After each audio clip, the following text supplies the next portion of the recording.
Yo, what's up? It's your boy, the Protector. So today I'm gonna tell y'all a story time about some of the stuff I used to do when we was in college. Back in the day, let's see, how can we best describe this? So I want to preface all of this by saying everything that happened in this video happened over 10 years ago. So in the United States, there's a statute of limitations for drug-related offenses, and that's 7 years. So all this shit happened over 10 years ago. None of this shit happened in the past 10 years. None of it. Now that we got that out the way. So we was in college, and we went to school in a city that had a decent drug problem. It wasn't like motherfuckers was hooked on meth or shit like that, but it definitely, like, there was a lot of crackheads, there was a lot of heroin addicts, there was a lot of shit in the city that we went to college in. So I lived on campus. I lived in the international dorms. My roommate was from Greece. She was cool as a fucking fan. She was fucking cool as shit. But I'm not even gonna get into my roommate. My roommate was cool as a fucking breeze. But I was living, like, where the dorms were, there was like dorms, and then there was like public housing, not projects, but like normal people could live there. So there was house parties and shit all the time, like on the little houses around not the apartments, what are they? They're like the dorms and shit that the students live in.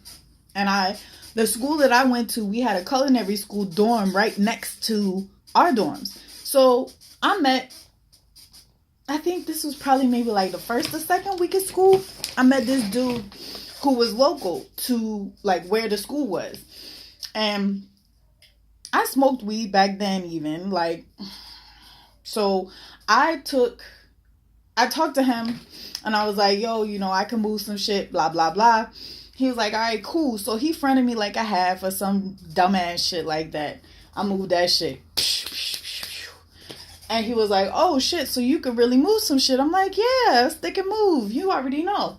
So he started like hitting me off with like a QP every couple days.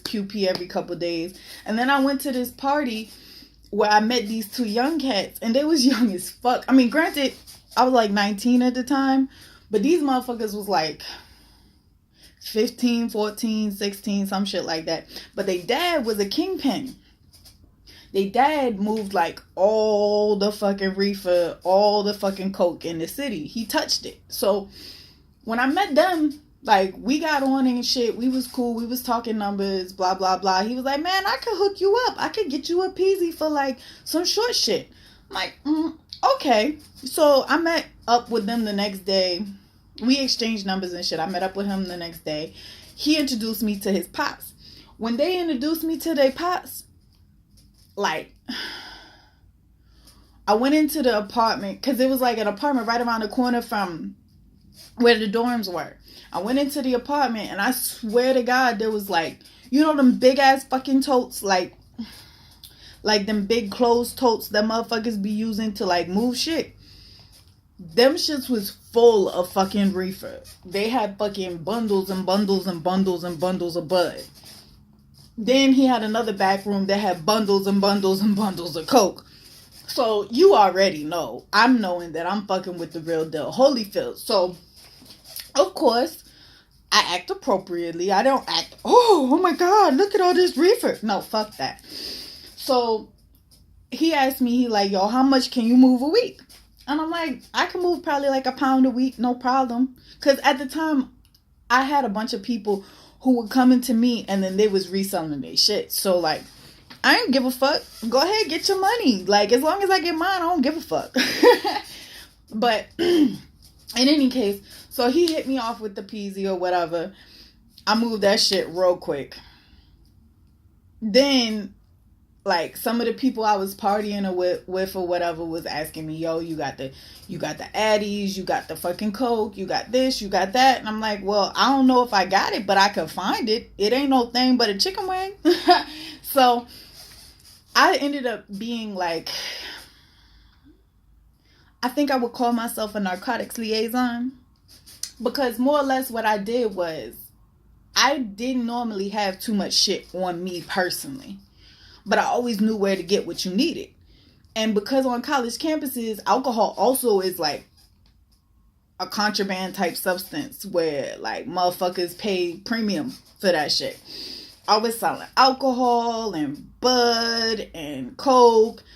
Occasionally I'd get the pills. It all just really depended. But I was selling all that shit. I was easily making 20 to 30, 40 grand a week. I mean, not a week. Shit, a month. And I saved a pretty decent amount of that shit, to be honest with you. Like, we did we did a lot of reckless ass shit with that money too. We partied real fucking hard. One night, I swear to God, I drank, what was it? I drank 2 6-packs of Natty Light, fucking half a bottle of Aristocrat, and a big bottle, like the gallon shit. Probably drank a half gallon of fucking Aristocrat that night.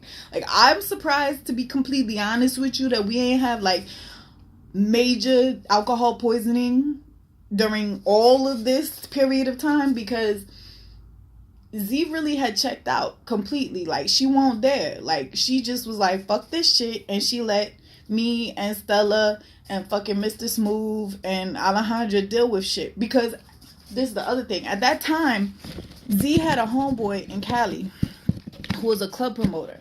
And yo was this so cute. He's this little Asian dude. He was probably like 5'6", maybe like 120 pounds soaking wet or some shit like that. His name was Hans, which I thought was fucking crazy as shit. But he was a club promoter out in LA. And he used to fly us out like every 2 weeks to come and party with him. So Alejandra dealt with that. Like, she liked to go party and bullshit with him. That was her thing. But on those other off weekends, that was me and Mr. Smooth's thing. Like, we hustled. We got our little thing on. Like, we used to go, there was a club within walking distance of the apartment, not the apartments, the dorms that we lived in. And we used to go on 80s night and go breakdance. But that's another story for another story time. But yeah, we used to sell hella fucking drugs. Like, I think the craziest thing about selling the drugs is I ain't even really for real get into it when I was in college. I mean, yeah, I was in it, but I was just reselling. That was just that reselling whatever the fuck you got. When I got out of college after I had my daughter,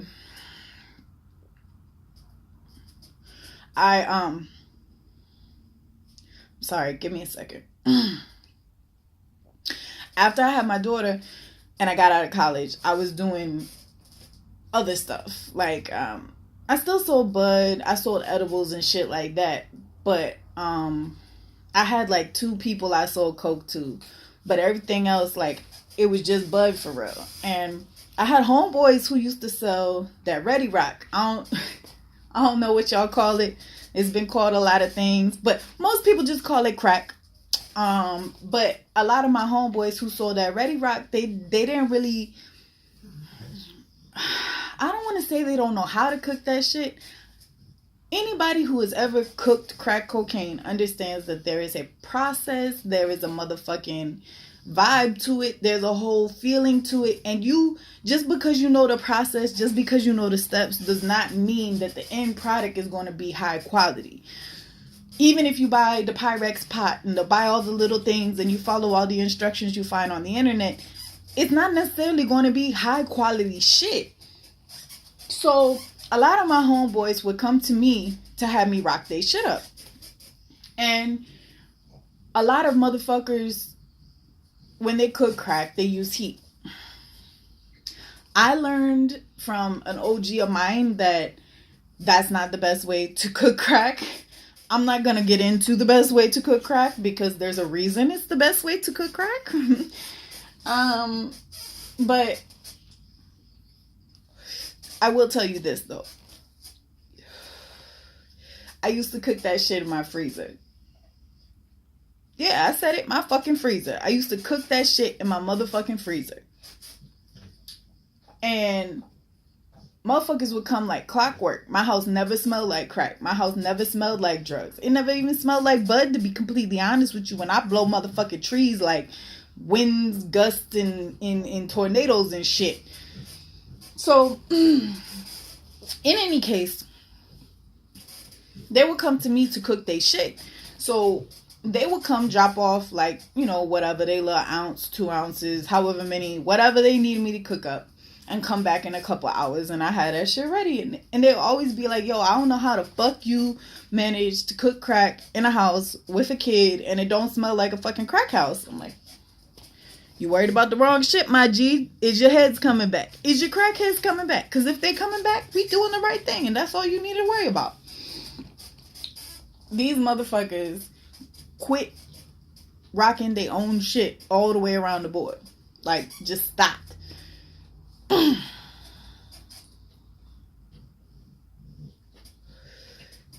So, in any case, that was just like a taste of some of the shit we used to do when we was younger. Like, this was all between the ages of like 17 and motherfucking 21. Because I for real ain't touched no drugs other than personal use since I was 21. And I'm working on my mid-30s. Well, at least the body is. But, I don't know, like, she said she gonna let us do some music here. That's what Z just told me. She was like, yo, I'm gonna let you do some more music. Like, that's the other thing. We used to rap a lot. Like, I understand. Looking at this shit, you be like, you was a rapper? I don't believe you. Spit some hot fire. But, nah, for real though. Yeah, we used to rap real heavy. Like, we actually... Nah, I'm not finna tell them that story. That's for you, Z. You good. She's trying to get me to tell y'all the story of how we met her husband, but I ain't even speaking on that punk ass motherfucker. Like, fuck that shit. He's a whole whore for all the shit. Oh, don't even get me started on that shit. I'm good. I'm not even going to speak on that. But nah, we legit used to rap like a lot. We got some songs and shit all over the internet. I mean, you would have to do some searching to try to find them and shit, but we got them. And I may very well, like, at some point in the future, I think I'm going to tell a story about when we went to the club. Like, well, when Alejandra went to the club and picked up a girl that we thought was a motherfucking, like, lesbian virgin. Not a real virgin, but, like, ain't never been with another girl virgin.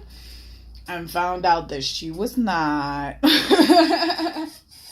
But I think I'm going to put some music in that story time when I let Alejandra tell that story. But in any case, fuck, I'm sorry. I'm having, I don't even know how to explain what I'm having right now. It's like they're fighting over who is going to be in front. And right now, this is Z, by the way. I'm sorry for the confusion. Sometimes you can tell because of the accent and the body language. Sometimes it's not as apparent. And unfortunately, my switches are not as blatantly obvious as some people's.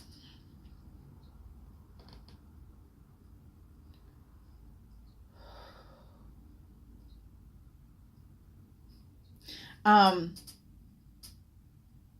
don't even know what the hell we're talking about. Fuck. Alright, well, in any case, I hope you enjoyed the video. Whatever the hell the protector said, I hope you enjoyed it. If you did, don't forget to like and subscribe and hit the notification bell because I do not upload regularly and I don't want you to miss anything. I hope you all enjoyed your Thanksgiving holidays if you're stateside, and if not, well then I hope you enjoy the impending Christmas holiday if you celebrate that shit. In any case, have a wonderful day and thank you for watching.